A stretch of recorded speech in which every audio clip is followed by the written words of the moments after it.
G'day, Adam from Aussie Cruisers 4x4. Just letting you know that we're doing an unboxing here of our new Engel 95litre upright fridges. We're going to have them boxed in the car. This tyre's not going to be, of course, but we're going to go out to Drifter, get Drifter to make us something up. At the moment they're not connected, nothing, it's just an unboxing I'm doing today. Inside, as you can see, 95. They don't have that fridge compartment which me and Peter didn't want, because that's why we went for the upright freezer. The freezer is identical to this, I'll show you in a second. Has the settings of 1 to 5.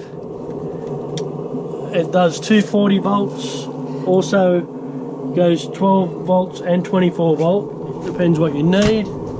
Freezer's the same, inside, same as the fridge, but this has a bigger compressor at the back.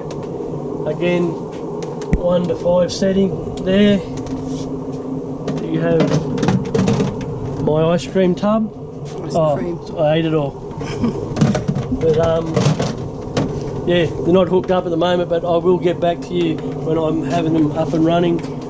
As I said, we're going to go out the Drifter, get Drifter to put them in the back of the car for us, and set up a nice boxed in.